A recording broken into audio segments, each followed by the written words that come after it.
If you weren't the CEO's daughter, I wouldn't date you. Such a plain girl like you. He said that and drenched my head in beer.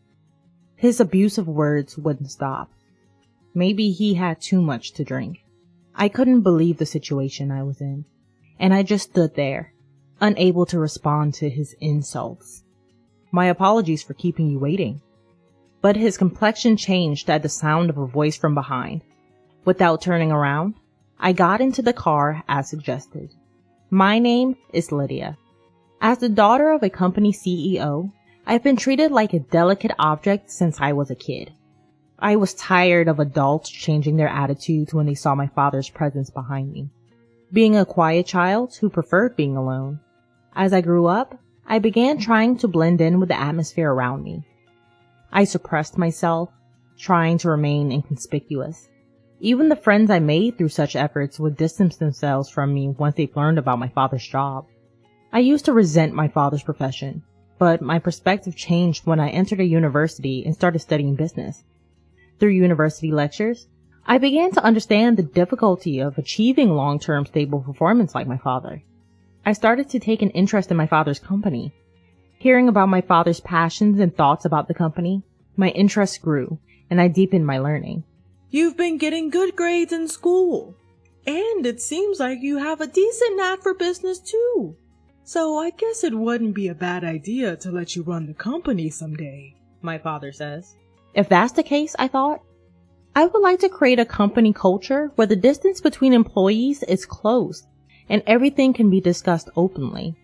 Having had lonely experiences in my childhood, I longed for an atmosphere where everyone could speak freely, regardless of their title or position. It would be wonderful if I could make the company like that when I became the CEO. The evening downtown area is bustling with various people. I check that the clock hand is pointing at 6:50, and I breathe a sigh of relief. I always wanted to arrive before Cooper for our meetups. I take out a small mirror and fix my bangs. While I'm at it, I also reposition my permed hair and the light blue hair ornament. As I throw the mirror back into my handbag, I catch sight of Cooper in a suit, making his way through the crowd. I wave back at Cooper, who is smiling. The place we enter is our usual chain pub. We order simple snacks and draft beer and toast. I loved spending Friday nights chatting about work or just random stuff in this casual place. Cooper and I started dating in our senior year of college, and it's almost 2 years now. We got together because we joined the same seminar.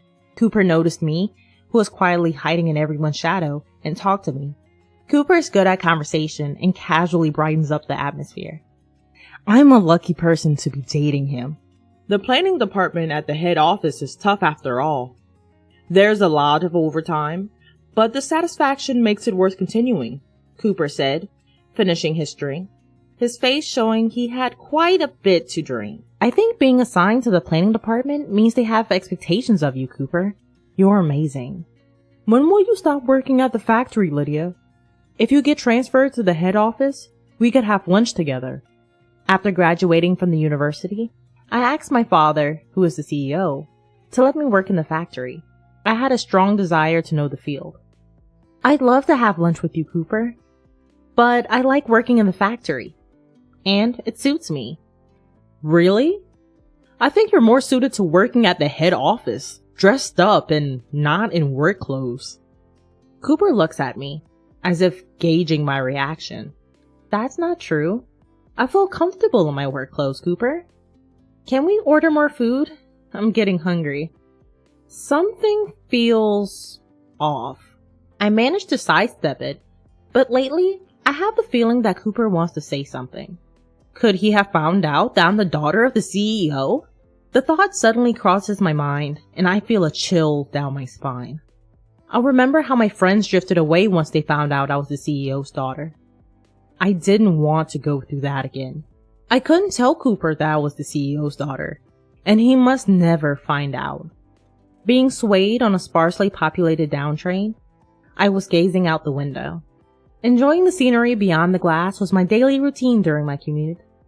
It's a beautiful Monday. As the train moves, the scenery changes from a landscape lined with gray buildings to one rich with greenery and trees. My stop is soon after we cross a particularly large river. The river's surface shimmers, reflecting a vibrant blue. I catch a glimpse of a middle-aged man and a puppy crossing the bridge, their figures shrinking in the distance. "Good morning, Lydia. You're early." I was greeted by a coworker as I exited the station gates. "Good morning. I always come at this time on Mondays." It's Austin, 2 years older than me. He's a friendly person who started talking to me on my first day at work, and he's been very helpful in many ways. We make small talk as we head to the factory.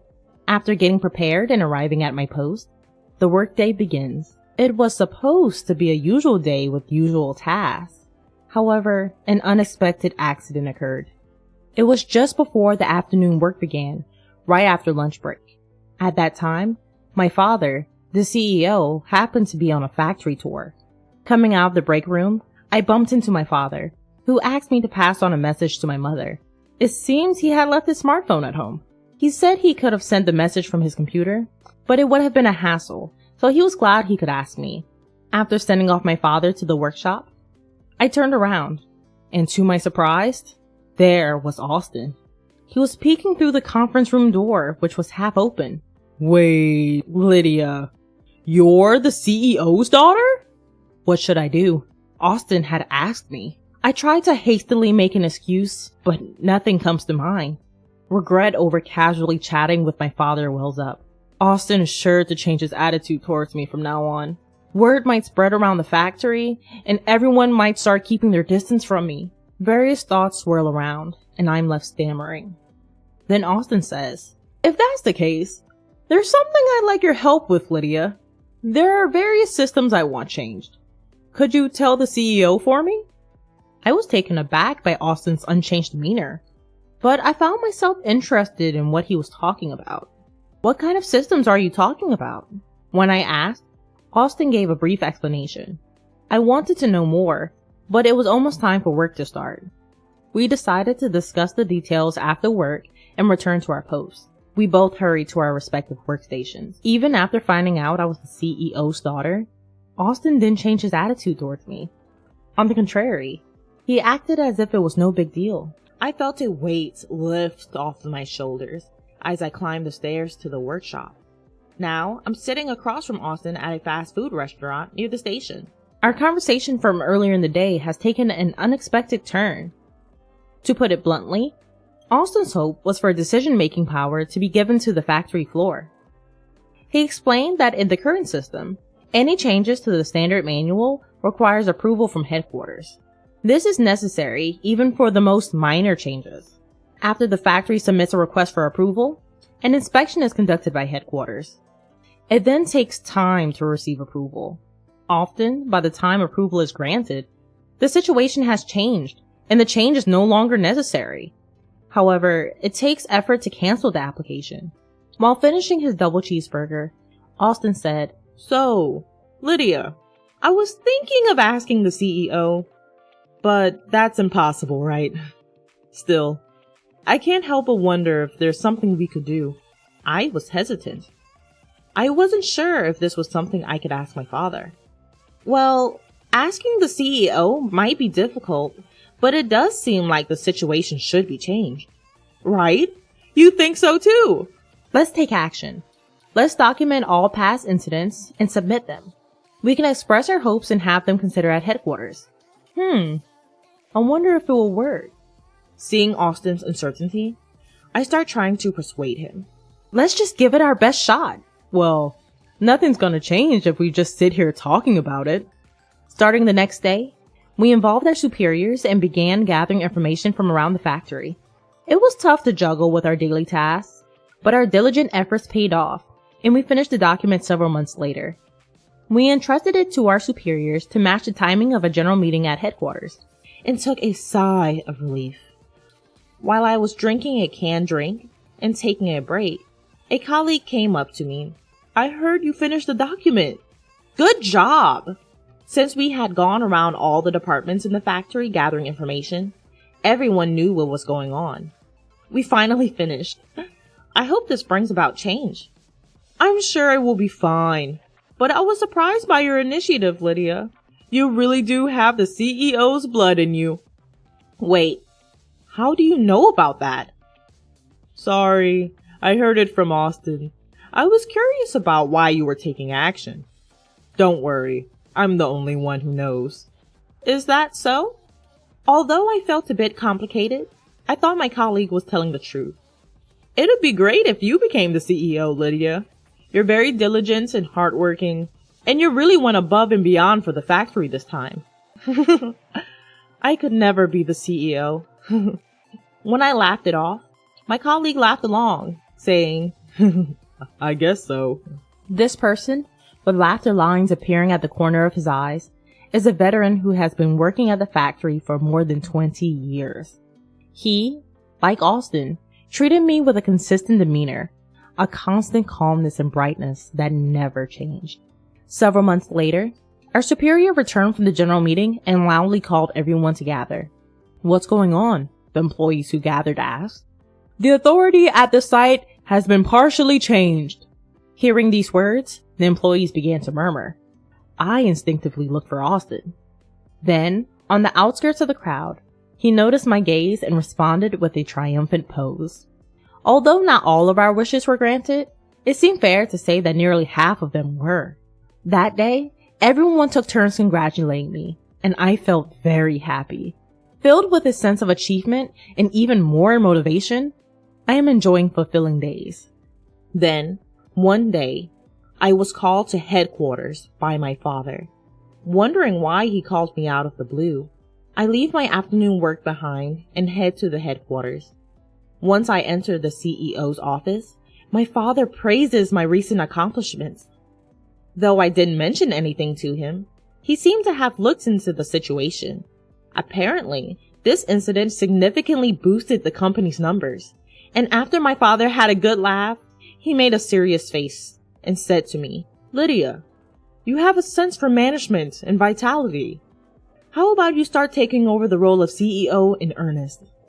Hearing my father's words, I thought that I wanted to give it a try. A workplace where employees are vibrant because their opinions are heard and improvements are made. If I become CEO, I can move things on a larger scale. I can make it as comfortable as possible to work. But with that, the responsibility also becomes heavier. I might have almost made up my mind, but I asked him to let me think about it and went home that day. I questioned myself alone in my room. Can I really do it? Can I fulfill this responsibility? I had trouble falling asleep that night, and the next morning, despite the lack of sleep, I visited my father at the headquarters with a clear mind. About our conversation yesterday, I would like to take on the role. I appreciate your trust in me. I bowed deeply. My father said, That's great.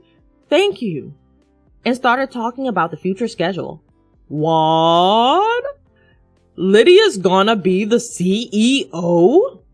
Austin, please don't raise your voice so much. Only Austin and I were in the break room during lunch break. Thinking the timing was just right, I told him about my decision to become CEO. Sorry. But I never thought you'd really become CEO. Everyone will be surprised. That's the thing. I think I'll be transferred to the headquarters soon, and I've been worried about how to explain it to everyone. Why not just tell them the truth? I'm a little scared to tell them I'm the CEO's daughter. Taking a deep breath, I shared the events of the past, about how close friends had drifted away, the sadness I felt when people were distant with me, and about my childhood when I tended to close off my heart. Austin, who listened to my story with compassion, said this, There might be people who can't interact with you the same way as before, Lydia. We can't know for sure. But everyone knows how hard you've worked this time. I think they trust you. Plus, surprisingly, many people might not change their attitude. Could that be true? Although I felt somewhat relieved hearing Austin say that, my heavy memories were rejecting any further thoughts. In the end, I only gave a vague reply. When I checked my smartphone on the way home from work, I had a message from Cooper. I hadn't seen Cooper in a while, just when I thought I had some breathing room from being busy with document preparation for the headquarters. Cooper's peak season had started. It's not just about everyone at the factory. I need to think about Cooper too. Swaying on the train, I let out a sigh. Could I really say the truth from my own mouth? What would happen if I told them? After a while, the dates of my transfer to the headquarters was confirmed. I would be leaving the factory in a few weeks. Unsure of how to tell everyone, I spontaneously dropped by the document room. In the dusty room where various documents were stored, I opened a cardboard box near the entrance and pulled out a thick bundle tied with a black string. It was my work diary from the past. Looking back from my first day of work, forgotten memories come back. The times when I was a novice who knew neither left nor right. When I was taught work carefully. When a senior colleague spoke to me as I learned the job. And when someone treated me to canned coffee when I was down about making a mistake. As I looked at the diary, my mind became set. It's not about whether they accept me or not.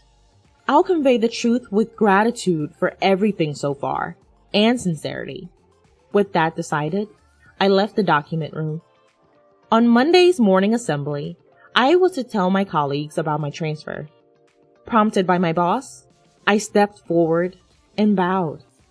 Wondering what it was about, everyone was waiting for me to speak. Austin and a colleague who knew the situation were watching from the back of the circle. I told them that I was the CEO's daughter and that I was going to take over the company, and I expressed my gratitude. To my surprise, I was able to say it smoothly, as if I had never been troubled. While being surprised at myself, I looked at everyone's reactions. While they seemed to be shocked, Austin raised his voice saying congratulations, and more voices of agreement followed.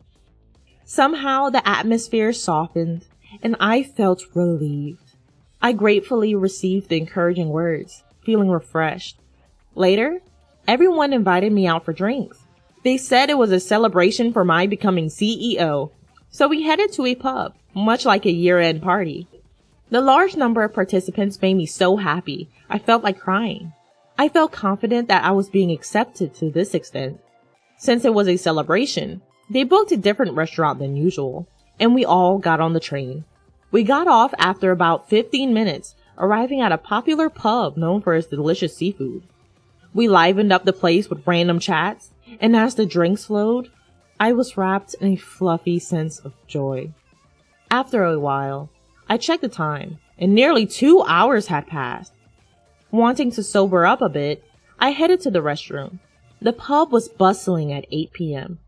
Every seat was filled. As I was looking around, intrigued by this first-time visit, a familiar voice caught my ear. Involuntarily, I paid attention. The voice seemed to be berating someone. Contrary to my desire to leave immediately, my body was moving toward the source of the voice. It was a strange feeling, as if my body wasn't my own. Everyone in the seminar knew, even though she tried to hide it. If she weren't the CEO's daughter, no one would date such a plain girl. At the table of 4 men in suits, there was the person I expected. She works in a factory, but is she really the CEO's daughter? She dresses so plain. I never feel like taking her to a nice restaurant. Maybe if she invited me to her family's mansion, I'd be a little motivated. I couldn't comprehend what the familiar and beloved voice was saying. Cooper noticed me standing still. He seemed quite drunk, his eyes fixed. His resentment and hatred for me came through clearly, and I couldn't move. Do you think you're worth something? The only thing you have is your status as the CEO's daughter. Cooper, glaring at me, didn't seem to realize I was actually there. With unsteady steps, Cooper approached me. He tilted the glass in his right hand and poured beer over me. The liquid that had filled the glass drenched my hair and face. Droplets fell, wetting the floor. What a waste of years being with you. Let's break up. Ugh, I'll break up with you. All I could do was nod at Cooper's loud declaration. Quietly moving away from Cooper with my dirtied face, I told my colleagues that I'd be heading home first. Luckily, they were all tipsy and didn't seem to care. As I left the restaurant, the cool night air touched my cheeks. The droplets in my hair cooled down, the chill reaching my scalp as if to freeze it. Feeling hesitant to get on the train like this, I reluctantly called for a car. When I was appointed CEO, my father had given me a personal vehicle. The driver assigned to me was someone I had known since childhood, and the car was familiar. I was looking at the national highway filled with cars, wanting to relax in the familiar seat. Then, the entrance of the pub opened, and someone came out. "You're still here?" Looking so shabby. Really pathetic. Held up by what was probably a colleague, there was Cooper, unstable on his feet.